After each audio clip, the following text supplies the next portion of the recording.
आज गिरिराज और दुर्गा के घर में बहुत चहल पहल है। घर को अच्छी तरह से सजाया गया है। किचन में से अच्छे अच्छे खाने की खुशबू आ रही है। ऐसा इसलिए क्योंकि उनकी बेटी आभा और दामाद जी अहान शादी के बाद पहली बार घर पर आ रहे हैं। हिमांशी, बहू जल्दी से सारा काम कर लो।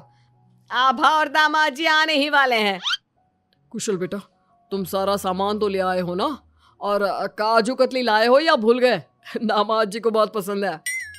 हिमांशी और कुशल एक दूसरे से बहुत प्यार करते हैं और अपने माता पिता की सारी बातें मानते हैं। लेकिन जब से कुशल की बहन आभा की शादी हुई है, मानो उसके माता पिता के लिए उनका दामाद ही सब कुछ है।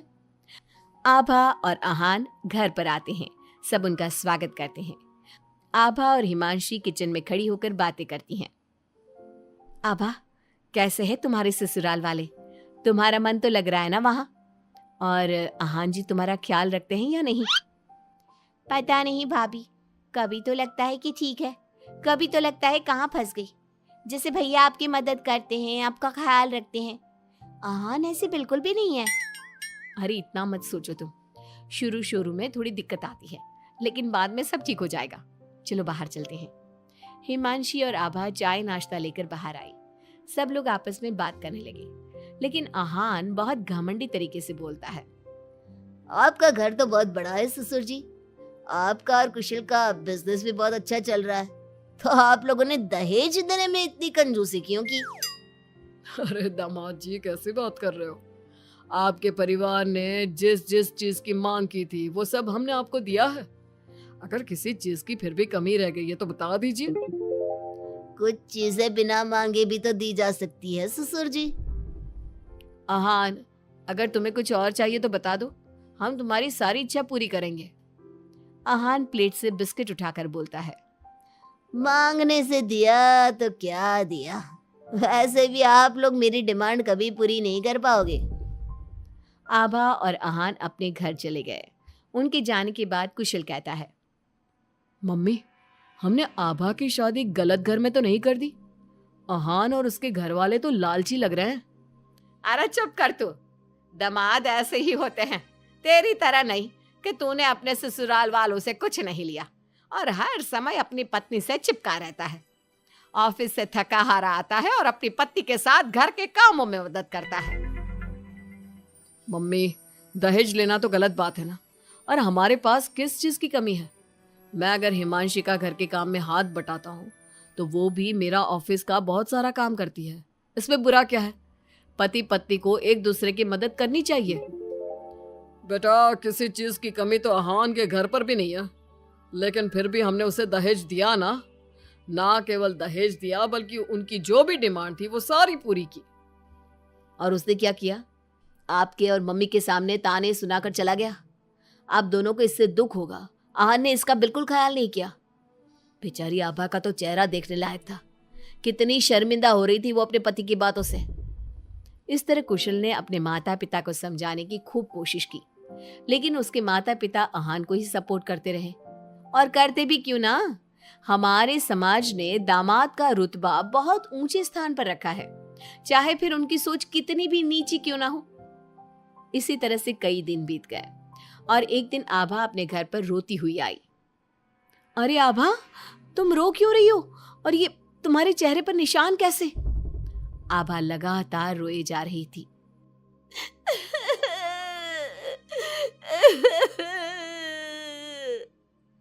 अरे बता मेरी बच्ची, क्या हुआ है तुझे?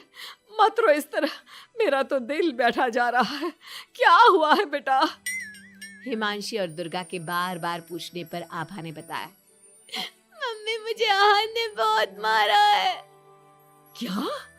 दामाद जी ने तुझ पर हाथ उठाया? लेकिन क्यों? वो रोज शराब पी कर आते हैं और मुझे मारते हैं, लेकिन आज तो उन्होंने हद ही कर दी। क्या अहान जी शराब पीते हैं? ये बात तो उनके घर वालों ने बताई नहीं थी। अरे कौन अपने बच्चों की कमियां बताता है? आने दे तेरे पापा को, वही बात करेंगे अहान और उसके घर वालों से। शाम को जब गिरिराज और कुशल घर पर आए तो उन्हें आभा का चेहरा देखकर बहुत गुस्सा आया, लेकिन वो करते भी क्या? आखिर अहान घर का दामाद है। पर आभा के चेहरे पर चोट के निशान देखकर कुशल से चुप नहीं रहा गया। कुशल ने फोन करके आहान से बात की। आहान, तुम्हारी हिम्मत कैसे हुई मेरी बहन पर हाथ उठाने की? तुम्हारी बहन घर में किसी की बात नहीं सुनती, जो उसके मन में आता है वही करती है। अब तुम ही बताओ, मैं कैसे चुप बैठ सकता हूँ?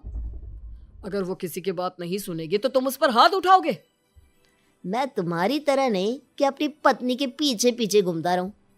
अगर तुम्हारी बहन जरा भी टेढ़ी चली ना तो मैं उसे इसी तरह से मारूंगा। ये बोलकर आहान ने फोन काट दिया। ये सुनकर कुशल को बहुत गुस्सा आया। कुशल ने कहा, अब आभा अपने ससुराल नहीं जाएगी। आपने उसकी शादी गलत इंसान से कर दी। वो आदमी आभा के लायक ही नहीं है। अरे पागल हो गया है क्या?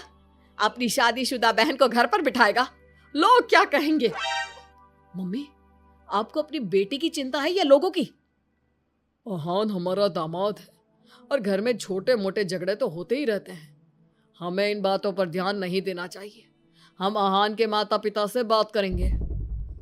आभा को आहान बिल्कुल पसंद नहीं था, लेकिन उसके माता पिता समाज के डर से उसे बार बार आहान के घर पर भेज देते थे।